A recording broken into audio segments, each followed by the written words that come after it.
네, 오늘 본문 말씀을 가지고 이런 목회자가 되게 하소서라는 제목으로 함께 말씀을 나누겠습니다. 이제 그 비전 설교는 오늘이 마지막입니다. 그래서 오늘 마지막 이제 세 번의 비전 설교를 마치고요. 이제 다음 주부터는 우리가 이제 우리의 믿음과 또 신앙에 관한 말씀을 나누도록 하겠습니다.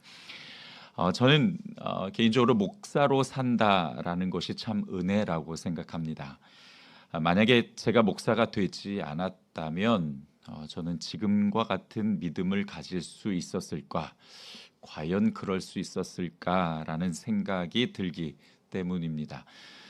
목사가 되지 않았다면 아마 자기중심적이면서도 또 믿음 같지도 않는 믿음으로 세상적인 삶에 더 가까웠을지도 모르겠습니다. 그래서 어느 때는 하나님께서 나 구원해 주시려고 목사시키셨나 보다. 그렇게 생각이 들 때가 있습니다. 그만큼 참 부족하고 보잘것없는 건데 저를 주의 종으로 삼아 주셔서 또 말씀 굳게 잡고 주님만 바라보며 구원의 길을 걷게 하신 하나님 앞에 진심으로 감사드립니다. 하지만 또 목사가 된 후에 제가 두 가지 큰 숙제를 안았는데요. 하나는 어떤 목회를 할 것이냐, 그리고 두 번째로는 어떤 목회자가 될 것이냐 하는 거였습니다. 어떤 목회를 할 것이냐에 대한 고민은 선생님께서 어느 날 감동을 주셔서 옥하는 목사님의 평신도를 깨운다라는 책을 읽고 거기서 해답을 얻었습니다. 가르치는 은사가 있는 제게 가장 적절한 목회 방법을 허락해 주셨고 그것이 네가 가진 사명이야 라고 주의 음성을 분명하게 듣게 하셨는데요. 바로 한 사람을 온전하게 세우는 한 사람 목회, 저는 그렇게 타이틀을 붙입니다. 한 사람 목회 철학을 세울 수가 있었습니다. 그리고 두 번째인 어떤 목회자가 될 것이냐에 대한 고민은 성경을 연구하는 가운데 그 인물에서 해답을 찾을 수가 있었습니다. 저에게 목회자상을 주었던 두 인물이 있는데 성경의 인물이 있는데 첫 번째는 다윗이고요. 그리고 두 번째로는 오늘 우리가 함께 말씀을 나눌 에스라입니다. 누군가 저에게 어떤 목회자가 되고 싶습니까? 라고 묻는다면 저는 다윗의 영성과 리더십을 가진 에스라 같은 목회자가 되고 싶습니다 라고 답하고 싶습니다. 다윗의 영성과 리더십은 오늘은 좀 차치하고요. 이 부분은 앞으로 이제 나눌 시간들이 많을 거니까. 그래서 오늘은 이제 저의 목회 모델인 에스라에 대해서 함께 말씀을 나눌까 합니다.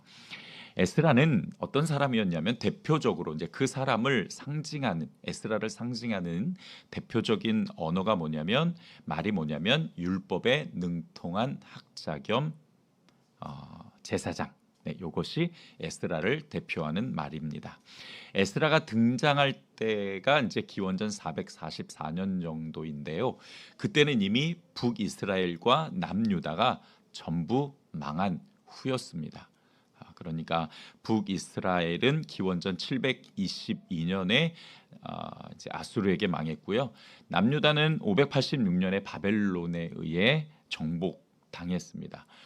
그리고 이제 이스라엘 백성들은 이제 뭐 북이스라엘도 마찬가지지만 남유다 모두가 다 이제 다른 나라로 끌려가서 70년간 포로 생활을 하게 되었죠. 그리고 그 끝자락에 이제 하나님께서 페르시아 왕 고레스에 의해서 예루살렘으로 귀환할 수 있게 하셨습니다. 당시 페르시아는 가장 강대국이었는데요. 주변 국가들을 전부 정복하고 제국을 이룬 나라였기 때문에 이 고레스는 왕 중의 왕이라고 불리던 사람이었습니다. 하나님께서 그렇게 강력한 왕의 마음을 감동하셔서 이스라엘을 다시 예루살렘으로 돌아갈 수 있게 하셨던 거예요. 예루살렘으로 귀환한 이스라엘 사람들은 가장 먼저 무너진 성전과 성벽을 재건했습니다. 그러니까 성벽을 재건했다라는 것은 이제 독립적인 국가의 기능을 할 수 있게 되었다라는 뜻이기도 합니다. 물론 페르시아의 지배하에 있긴 했지만 그래도 국가로서의 한 국가로서의 외형적인 모습을 성벽 재건을 통해서 갖출 수 있게 되었던 거죠. 또 성전도 재건했는데 비로소 하나님을 섬기고 또 하나님을 예배할 수 있게 되었습니다. 자, 그런데 아주 중요한 문제 하나가 있었습니다. 겉으로 보기에는 국가가 된 것 같고 또 성전을 재건해서 예배를 드릴 수 있게 되기는 했지만 그러나 이스라엘 백성들은 여전히 하나님의 말씀대로 살지 않았습니다. 이방인의 관습과 사상과 우상 숭배와 그들의 생활 습관을 그대로 가지고 있었던 거죠. 근데 그럴 수밖에 없었던 게 70년간이나 다른 나라 포로로 살았잖아요. 그 70년간 다른 나라 사상, 문화, 종교, 생활에 깊게 물들어 있을 수밖에 없었던 겁니다. 자, 여러분 우리나라도 35년간 일제 강점기가 있었잖아요. 이제 그 영향이 오랜 세월 지금까지도 나타나고 있는데 사실 이스라엘 백성들에게 70년이면 이미 하나님의 백성이라는 정체성과 그 사상을 잃어버리기에 충분한 시간이었습니다. 보통 우리가 한 세대를 40년으로 봐요. 그러니까 30년으로 보는 학자도 있고 40년으로 보는 학자도 있는데 뭐 대략 맥시멈 40년으로 잡는다고 해도 70년이면 거의 두 세대가 지나는 시간이잖아요. 그러니까 그때 이제 하나님의 백성으로서의 정체성이 아닌 다른 나라의 속국으로 다른 나라의 영향을 받으면서 살았던 그들에게 사실 하나님은 너무 멀리 계셨던 거죠. 그러니까 바로 그때 에스라를 지도자로 세워서 하나님의 말씀으로 그들을 다시 깨워 영적인 공동체, 즉 하나님의 교회를 온전하게 세우도록 하셨던 겁니다. 자, 여러분 생각해 보세요. 성전이 있어도 하나님의 말씀대로 예배하지 않으면 하나님은 그 예배를 받으실 수가 없어요. 그러니까 성전은 있지만 말씀대로 살지 않는 이들이 다시 말씀대로 예배하기 위해서는 먼저는 말씀 훈련이 필요했던 것이죠. 성벽이 세워져 있지만 하나님이 함께 하시지 않으면 그 성벽이 무슨 소용이 있겠습니까? 예전에도 성벽은 있었어요. 그러나 아수르와 바벨론에게 정복당했습니다. 하나님이 없으면 사실 성벽도 의미가 없는 거죠. 남유다와 북이스라엘이 멸망당하고 70년간 포로 생활을 하게 된 이유가 뭐냐면 오직 한 가지였어요. 그들은 하나님의 말씀을 듣지 않았기 때문이었습니다. 예레미야서 25장 8절로부터 11절을 제가 읽어볼게요. 여러분 잘 귀로 상상하시면서 한번 들어보세요.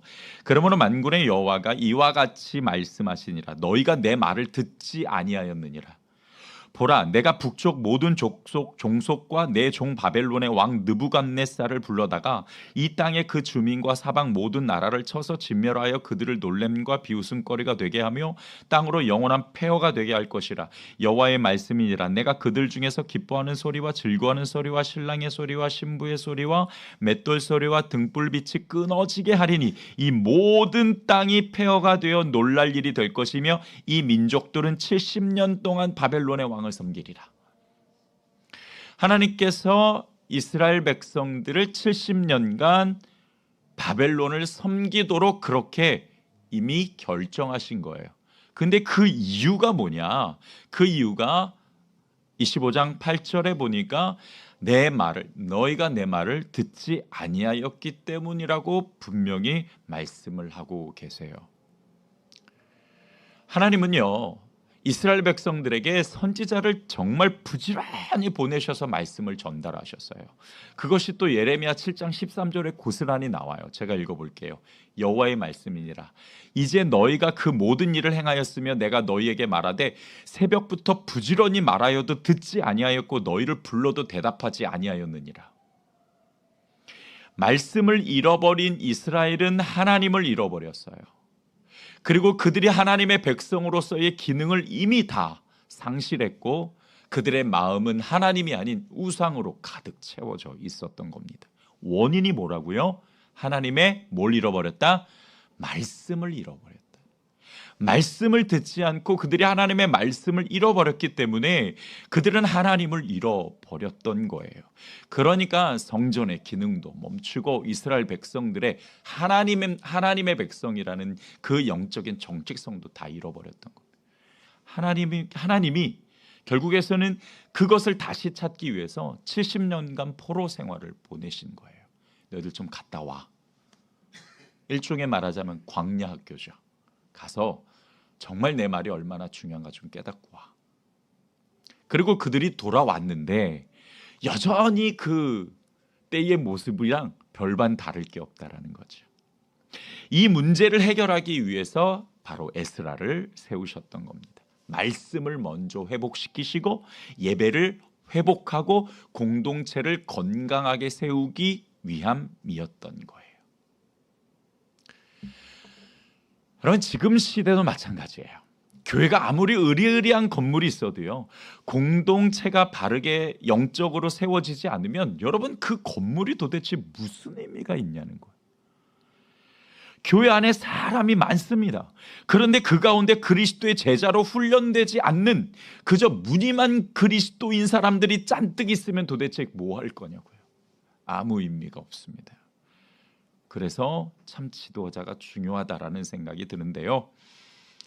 어떤 목회자가 되어야 할까라는 저 자신의 스스로의 질문에 성령께서는 너 이런 목회자가 되라고 주셨던 말씀이 바로 오늘 본문의 말씀입니다.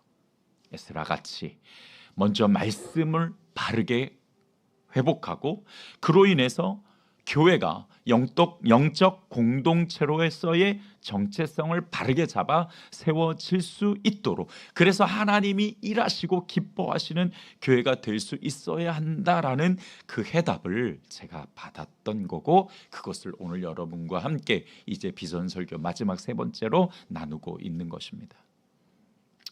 성도들마다 각자가 가지고 있는 목회자 상이 있죠. 목회자는 이래야 돼, 이렇게 살아야지, 목회자라면 이런 가치가 있어야지 라는 그런 생각들 말입니다.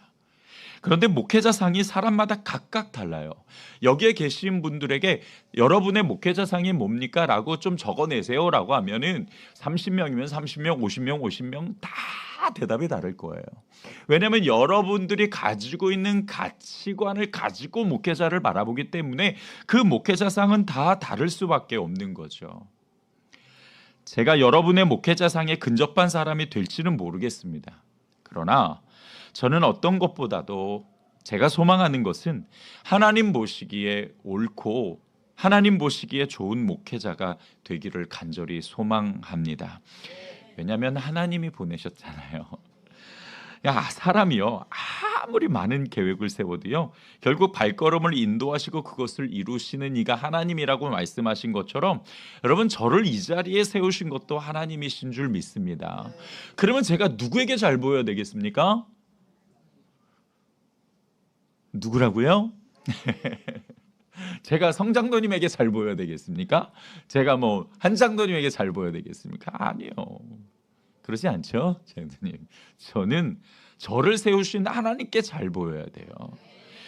저는 제 주인에게 잘 보이는 게 제일 중요한 사람입니다. 그분이 제 목숨을 쥐고 이렇게 계시는데, 여러분, 제가 생각하기에 어떤 목회자가 좋은 목회자일까라고 생각할 때에 이 고민은 평생 해야 되는 거지만, 사실은 그 고민에 대한 정확한 해답은 그겁니다. 아이쿠, 그래, 하나님한테 잘 보여야지. 하나님이 인정하고 하나님이 옳다는 목회자가 돼야지. 그래서 제가 그거를 기도 가운데 선우님께 받았던 거예요. 어떤 목회자가 될까요? 그래, 너는 이런 목회자가 되어라. 그래서 이 에스라를 통해서 저는 이런 목회자가 되겠습니다라는 비전과 소망을 오늘 여러분과 함께 나누고자 하는 것입니다. 첫 번째로, 말씀이 중심된 목회자가 되겠습니다. 에스라가 그렇게 했기 때문에 오늘 저에게 주신 그 에스라 상을 통해서 여러분께 저의 이런 목회를 하겠습니다라고 결단을 하는 것입니다. 오늘 본문 6절을 보게 되면은 이 에스라에 관해서 율법에 익숙한 학사라고 말씀을 하고 있습니다.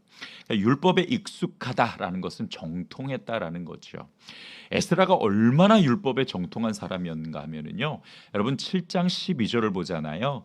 모든 왕의 왕 아닥사스다는 하늘의 하나님의 율법에 완전한 학사 겸 제사장 에스라라고 그렇게 평가를 합니다. 그러니까 하나님의 율법에 완전한 사람이 에스라였어요. 당시 아닥사스다 왕은 제가 설교 앞서 초입에 말씀을 드렸던 것처럼 고레스 왕처럼요, 이 나라를 제국으로 이루어서 왕 중의 왕이라고 불렸습니다. 그러니까 당시에는 이제 도시 국가였잖아요. 그러니까 한 도시가 국가의 기능을 하고 있었어요. 그러니까 아닥사스다 왕은 많은 도시 국가를 다스리고 있던 왕이었어요. 물론 그는 하나님을 섬기지는 않았어요. 자, 그런데 에스라에 대해서 이 아닥사스다 왕이 하나님의 율법에 완전한 사람이라고 평가할 정도로 이 에스라의 위상은 대단히 높았던 겁니다. 그러니까 에스라 하면 대표적인 이미지가 저 사람은 율법에 정통한 사람이야, 이렇게 되어 있었던 거죠. 자, 여러분 다시 한번 반복해서 여러분께 질문 드리겠습니다. 말씀드리겠습니다. 왜 하나님께서 율법에 정통한 에스라를 지도자로 세우셨습니까? 뭘 회복시키기 위해? 그렇죠. 여러분 생각하는 그것이 맞아요. 맞는데 대답하기가 좀 어려우시죠. 자, 뭐를 회복시키기 위해? 말씀을 회복하기 위해. 왜요? 여러분, 말씀이 회복되어야만 하나님과의 관계가 회복될 수 있기 때문입니다. 말씀이 회복되어야 말씀대로 드리는 예배가 하나님 앞에 온전하게 드려지는 거고, 말씀으로 세워진 공동체가 하나님이 거하시고 하나님이 역사하시는 공동체가 될 수 있기 때문에 가장 중요한 것은 먼저 말씀이 회복되어지는 거예요. 여러분, 오죽했으면 하나님께서 말씀이 곧 하나님이시라고 우리에게 가르쳐 주셨겠어요. 그러니까 하나님의 말씀이 있는 곳에 하나님이 계시고, 하나님께서는 항상 하나님의 역사가 있기 전에 말씀을 먼저 보내셨던 거예요. 그래서 선지자를 통해서 부지런히 새벽부터 이스라엘 백성들에게 말씀을 계속 전달하셨지만 그들이 듣지 않았을 뿐이지, 하나님은 그 말씀과 함께 하나님의 마음과 하나님의 뜻과 하나님의 역사의 계획들을 이미 다 선포하셨던 거죠. 따라서 합시다. 말씀이 없이는 하나님이 없다. 꼭 기억하세요. 우리의 삶에도 마찬가지입니다. 하나님의 말씀이 없이는 우리의 삶에 하나님이 없어요.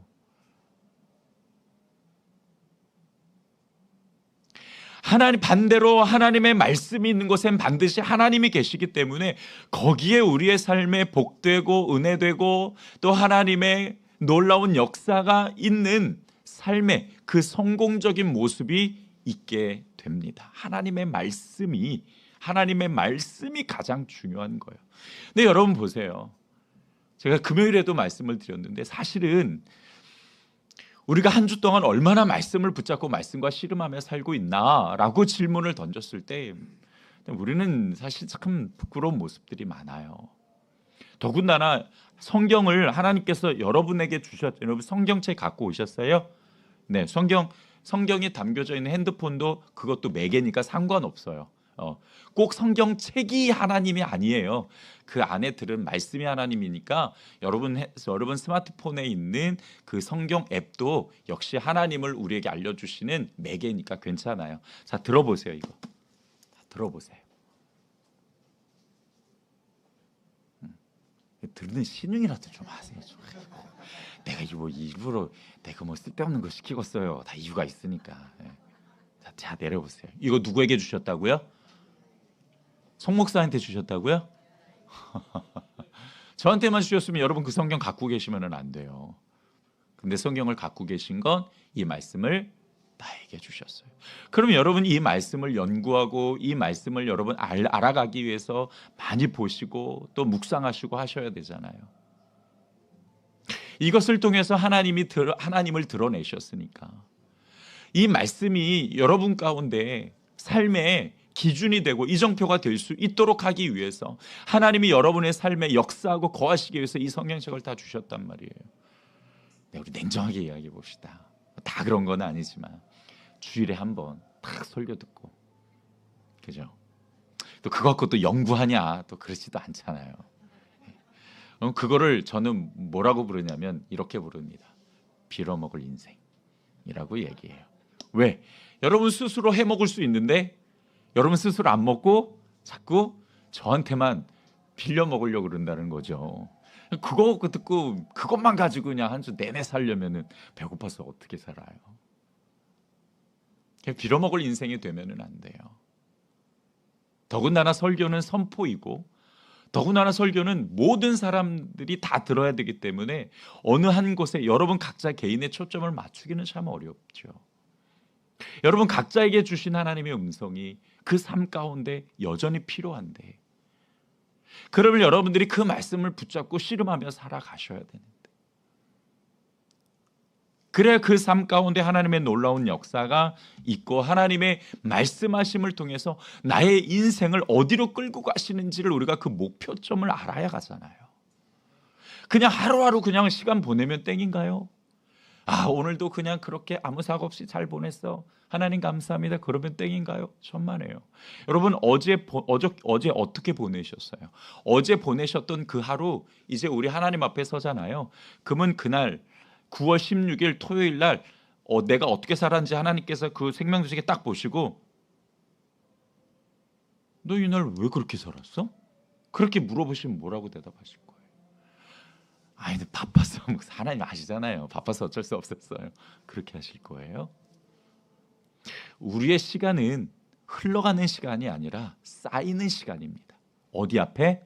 하나님 앞에. 나중에 그거 다 정산하셔야 돼요.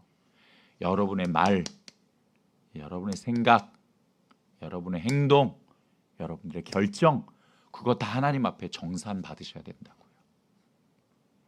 그러니까 오늘이라는 이 시간을 우리가 받은 이 선물로 어떻게 잘 보내야 될 것인가에 대한 고민을 많이 해야 되고 그 고민 중에 가장 중요한 해답은 바로 하나님의 말씀에 있다라는 거예요. 그러니까 말씀을 갖고 씨름하셔야죠. 목사님 이 말씀 제가 이해도 잘 안 되고 어떻게 씨름해야 될지 모르겠어요. 그래서 제가 가르쳐 드려요. 양육훈련 학교 세워서 가르쳐 드릴 거예요. 그러니까 꼭 오세요. 그건 또 아멘 안 하시고 말씀으로 살아 그러면 아멘 하고 모르니까 배우러 오라고 하면 아멘 안 하고 이거 어떻게 해야 되는 큰일 났네. 여러분이 혼자 말씀을 연구하시고 그 말씀대로 순종하시면 참 좋은데 참 쉽지 않잖아요. 하나님께서 에스라를 지도자로 세우셔서 이스라엘 백성들의 삶에 하나님을 다시 회복하기 위해서 역사하셨던 것처럼 오늘 하나님께서 송 목사를 왜 여기 세우셨냐? 다른 것 없습니다. 하나님의 말씀을 회복하기 위해서. 그 말씀이 회복되어야만 하나님과의 관계가 회복되고 하나님의 백성으로서의 영적 공동체의 정체성을 찾아갈 수 있기 때문이에요. 그래서 저도 하나님의 말씀으로 영혼을 세우고 영혼을 깨우는 목회자가 되도록 하겠습니다. 그렇게 되기 위해 에스라처럼 말씀에 정통한 사람이 되겠습니다. 몇 주간 설교 들으면서 여러분 아셨겠지만 제 목회 철학은 다른 것 없어요. 철저한 말씀 중심, 그 성경에서 원리와 원칙을 가지고 교회를 이끌어가고 성도들을 세우는 것이 제 목회 철학이에요. 말씀 밖을 벗어나지 않고 말씀이 가장 앞에 서게 하도록 그렇게 노력하겠습니다. 이것을 저의 사명으로 믿고 여러분이 영혼이 건강하게 세워지도록 말씀으로 깨워가겠습니다. 그래서 저는 하나님 앞에서 또 오늘 여러분 앞에서 분명하게 선포하겠습니다. 선서, 여러분 할 필요 없어요. 저 혼자 하는 거니까. 선서, 나 송은기 목사는 오직 하나님의 말씀 밖을 벗어나지 아니하며 말씀을 중심으로 교회를 이끌어가고 말씀으로 영혼을 깨우고 영혼을 세우는 목회자가 되기를 다짐하겠습니다. 하나님 앞에서 하나님 앞에서 그리고 여러분 앞에서 다짐합니다. 두 번째, 저는 성령이 이끄시는 목회를 하겠습니다. 6절 하반절을 보면 에스라는 하나님의 도우심을 입는 사람이었다라고 말하고 있습니다. 에스라가 가는 곳에 늘 성령의 그 충만하심과 하나님의 영이 늘 함께 하시고 그 손에 보호하심과 인도하심이 있으셨다라는 뜻이죠. 우리 교회를 이끄시는 분은 성령님이 되도록 하겠습니다. 그러니까 하나님이 뜻을 이루시고 예수 그리스도께서 교회의 주인 되시고 성령님이 교회를 이끌어 가시도록 제가 해야 될 것은 철저하게 말씀과 기도로 엎드려 굴복하고 순종해 가는 것입니다. 뭘 하든지 성령이 주시는 감동과 지혜로 할 것이며 더욱 성령의 음성에 민감한 목회자가 되겠습니다. 성령님과 교제하기를 힘쓰고 성령이 주신 감동에 즉각 순종하여서 사람의 일보다 하나님의 일을 먼저 생각하겠습니다. 그러므로 여러분, 저를 위해서 많이 기도해 주시고 혹시 제가 기도가 멈춰지면 기도하라 말씀해 주시고 하나님보다 앞서갈 것 같으면 목사님 안 돼요, 천천히 가세요 라고 말씀해 주시기를 바라겠습니다. 성령의 충만한 목회자가 되도록, 성령이 붙드시고 함께 가는 목회자가 되도록 저 또한 철저하게 기도로 하나님 앞에 엎드려지겠습니다.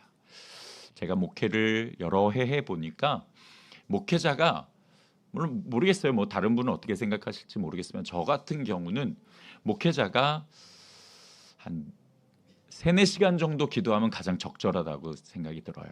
그러니까 평소에는 3시간, 그리고 일 있을 때는 4시간 이상 기도해야, 그래야 조금 하나님의 그 인도하시는 길이 보이더라고요. 근데 지금 저는 사실 3시간에 못 미쳐요. 뭐 새벽에 1시간 반, 또 오후에 1시간, 그래서 2시간 반, 30분이 부족하죠. 이 30분을 어떻게 채워가야 될까 고민도 많이 되지만 이제 이 30분을 앞으로는 좀 더 채워갈 것입니다. 저는 그렇게 고백했어요. 제가 그 목회할 때에 부교육자들한테 저는 기도 안 하면 죽는 사람입니다. 그래서 저는 기도해야 돼요. 기도하기 위해서 우리 성도님들이요, 정말 적극적으로 많이 섬겨주시고 같이 동역해 주셔야 합니다. 목회자가 가장 앞서서 먼저 뛰기는 하지만 저는 몸이 하나고 시간은 24시간밖에는 없죠. 그렇기 때문에 제가 혼자 할 수 있는 건 사실 한계가 있습니다. 그래서 이따가 이제 동역에 관해서 말씀을 나누겠습니다만은, 제가 이 말씀을 연구하고 또 기도에 엎드려서 하나님 앞에 굴복하기 위해서는 전적으로 시간은 한정되어 있기 때문에 그 시간을 확보하는 게 참 중요해요. 그래서 여러분들이 저의 기도가 멈춰지지 않도록, 기도 쉬는 죄를 범치 않도록 여러분께서 저를 위해서 기도해 주시고, 그리고 항상 함께 협력해 주시기를 주님의 이름으로 부탁드립니다. 3번째로 말씀에 순종하는 목회자가 되겠습니다. 뭐 당연한 것 아니냐 생각하실지 모르겠지만 그렇지 않기 때문에 또 이런 선포를 여러분께 드립니다. 10절을 한번 보죠. 에스라는 여호와의 율법을 연구하고 준행하는 사람이었다라고 말씀하고 있습니다. 보통의 학자라면 가르치는 것이 참 중요하죠. 그런데 에스라는 가르치는 것만 하는 게 아니라 연구도 하고 준행, 즉 하나님의 말씀을 따르고 순종하는 데 힘을 썼다라는 뜻입니다. 아닥사스다 왕이 인정할 정도로 율법에 완벽한 사람이었지만 연구를 멈추지 않고 그 말씀에 순종하는 애를 쓰는 것, 훈련하는 것을 멈추지 않았던 거지요. 맞아요. 목회자가 먼저 그 말씀에 순종하고 그 말씀을 살아내서 그 말씀을 살아낸 그 결과와 열매를 가지고 여러분과 함께 말씀을 나누는 것이 목회자예요.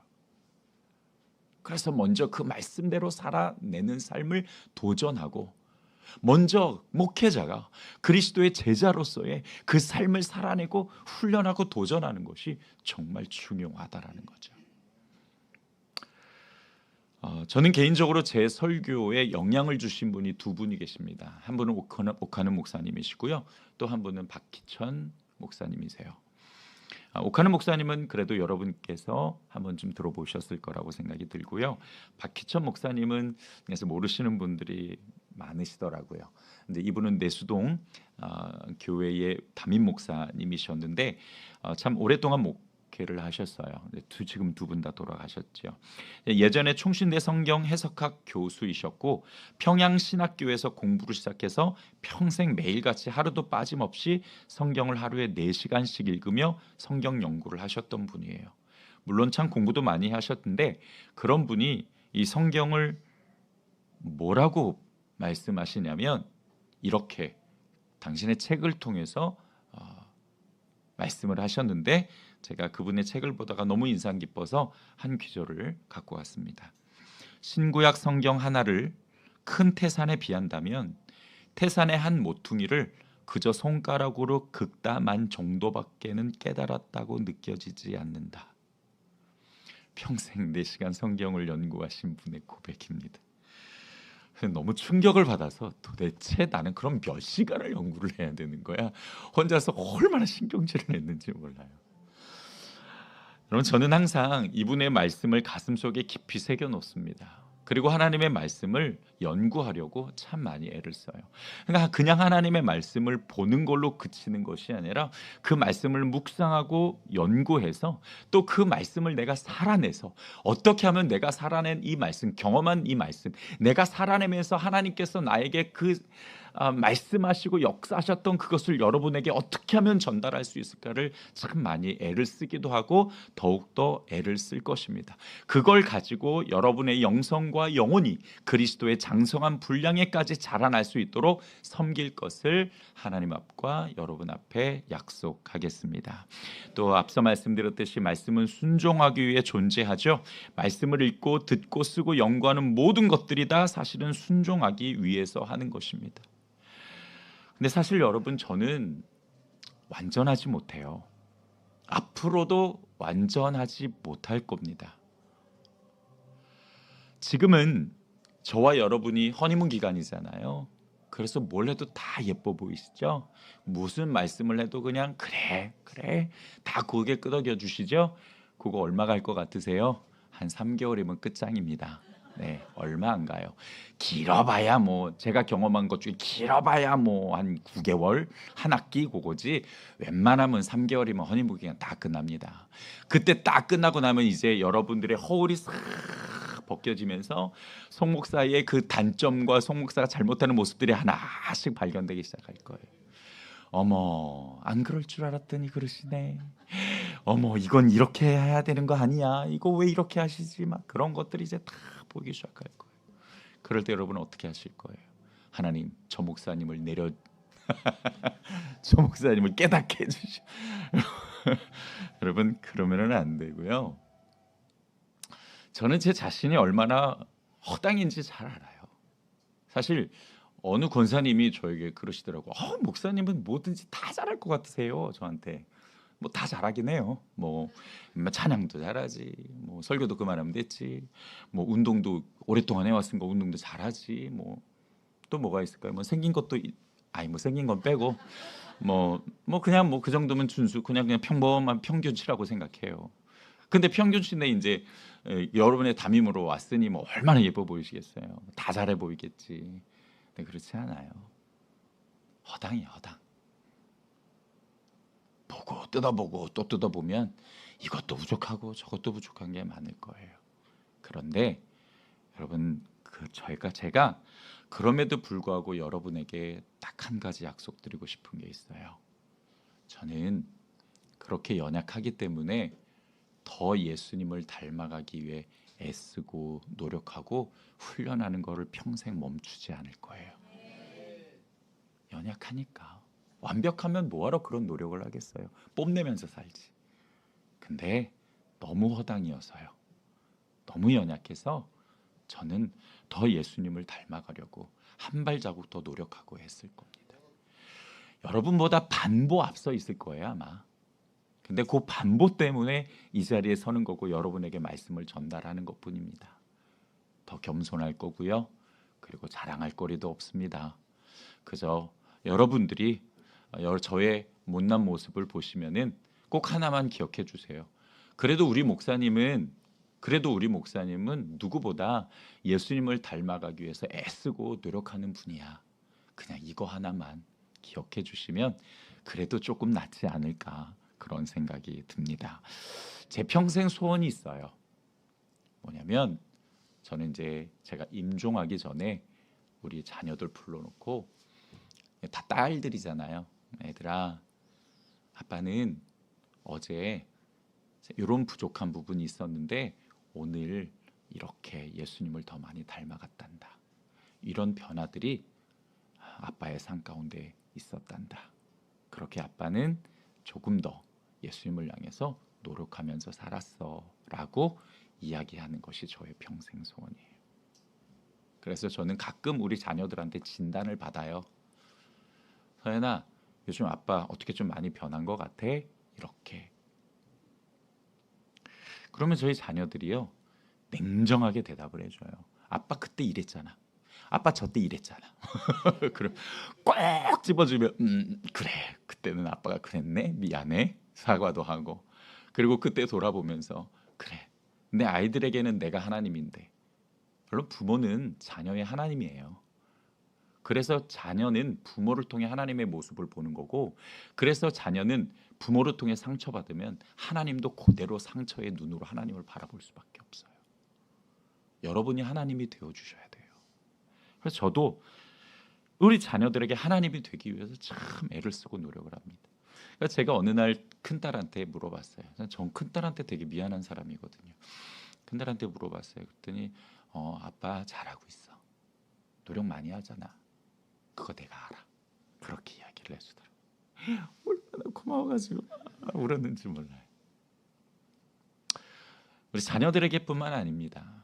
저의 평생의 소원은 어제보다 오늘도, 오늘보다 내일도 예수님을 닮아가는 게 저의 소원이에요. 그것을 여러분에게 약속드리고, 그러니까 또 그렇게 늘 살아왔고 또 앞으로도 살아갈 거고, 그러니까 여러분, 제가 드리고 싶은 말은 딱 한마디예요. 송 목사의 허물이 보일 때 그래도 송 목사님은 조금 더 예수님을 닮아가기 위해 애쓰고 말씀을 연구하고 기도하는 사람이니까 더 나아질 거야 라는 것들을 믿어주시고 기다려주시기를 부탁드리겠습니다. 네 번째로, 사람을 세우는 목회자가 되겠습니다. 5번째까지 있어요. 거의 다 왔으니까 여러분 조금만 더 들어주시면 됩니다. 에스라 8장 15절을 보면, 에스라는 이스라엘 공동체를 온전히 세우기 위해서 사람을 모으고 사람을 세우는 지도자였습니다. 하나님께서 그에게 많은 훌륭한 동력자를 허락해 주셨어요. 또 성전을 위해서 헌신할 사람을 찾아 그들을 세우고 사명을 맡겨서 함께 하나님의 뜻을 세워갔던 것을 볼 수 있습니다. 여러분, 목회가 뭐냐? 보통 우리가 목회하면은 우리 성도님들은 목사들의 활동을 목회라고 생각을 하세요. 그렇지 않아요. 목회는 성도와 함께 교회를 세워가는 모든 일들을 다 목회라고 불러요. 그러니까 목회는 목사 혼자 하는 것이 아니라 누구와 함께 하는 거예요? 성도와 함께 하는 거예요. 우리 성도님들이 모두가 다 저와 함께 교회를 세워 나가는 사람들이고 동역자입니다. 그래서 목회자는 사람을 만들고 사람을 세울 수 있어야 돼요. 사람을 세운다라는 것은 두 가지 의미가 있어요. 첫 번째로는 하나님의 말씀으로 온전한 사람을 만들 것. 두 번째로는 그 사람이 하나님의 선한 일을 할 수 있도록 세워줄 것. 그러니까 그 자리를, 필드를 마련해서 세워줄 것이라는 의미가 담겨져 있습니다. 이것이 또한 교회 교육의 목적이라고 지난주에 우리가 함께 말씀을 나누기도 했죠. 목회자에게 맡겨주신 성도를 바르게 교육해서 하나님의 사람이 되게 하고 하나님의 일꾼을 만드는 것, 그래서 그가 사역할 수 있도록 교회와 세상에 그 필드를, 채널을 만들어주는 것이 목회자의 역할이에요. 목회자가 뛰는 게 아니라 목회자는 코치입니다. 여러분, 코치가 경기에 나가는 거 보셨어요? 안 나가죠. 코치는 선수들을 훈련시켜서 그들이 경기를 뛸 수 있도록 해주는 것이 코치의 역할이에요. 목회자는 그런 사람이에요. 목회자는 성도를 온전한 사람으로, 그 성도가 온전한 사람이 돼서 하나님의 일을 할 수 있도록 그렇게 세워주는 것, 만들어주는 것이, 그것이 목회자의 역할이라는 거죠. 그게 바로 사람을 세운다라는 뜻입니다.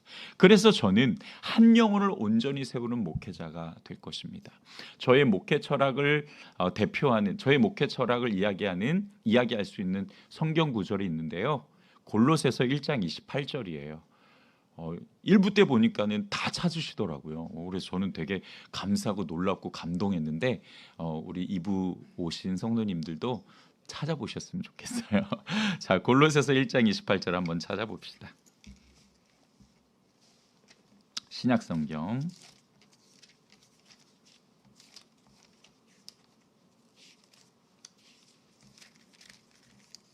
골로새서 1장.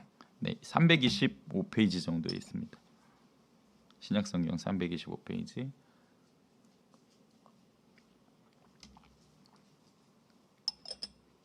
골로새서 1장 28절. 이게 제 목회 철학 성경 구절입니다. 자, 우리 한번 읽어볼까요? 시작.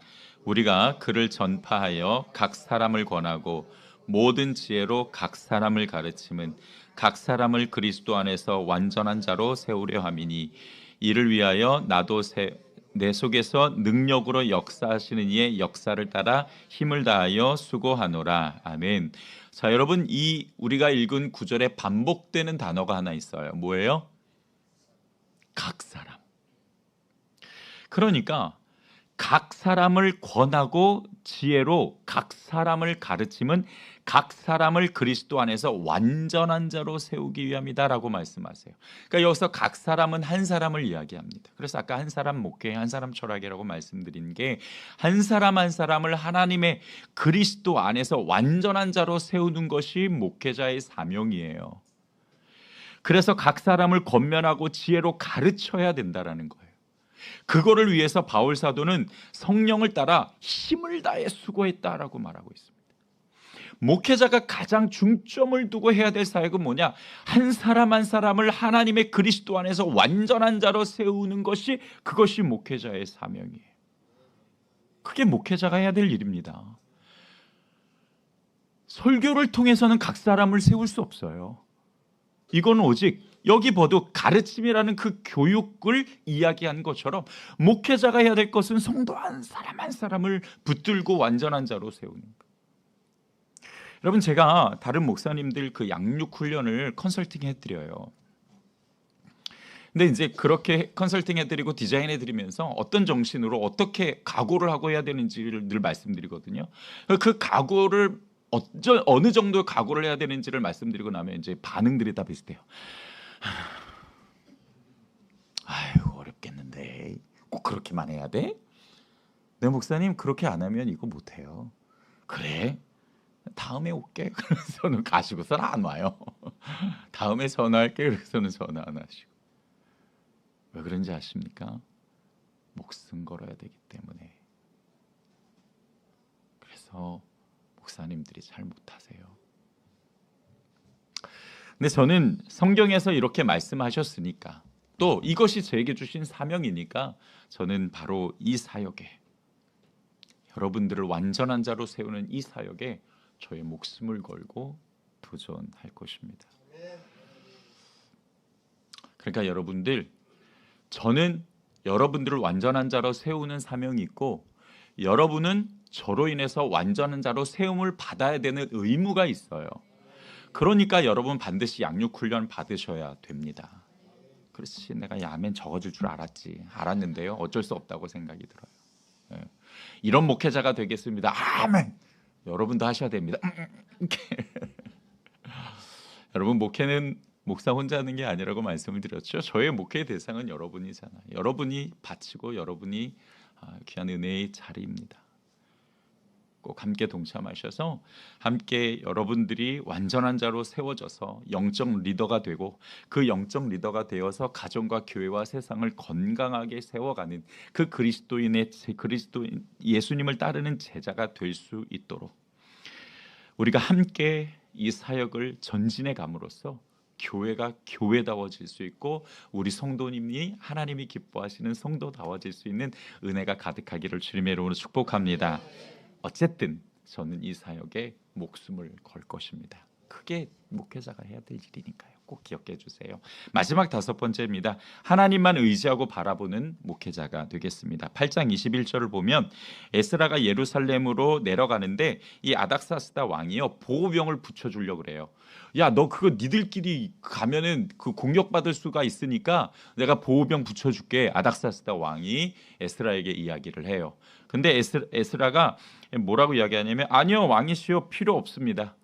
그냥 저는 하나님이 우리를 보호해 주실 것이니까 금식하고 기도하면서 가겠습니다 라고 이야기를 해요. 자, 좀만 넘기면 있으니까 우리 한번 읽어보죠. 8장 21절로부터 23절입니다.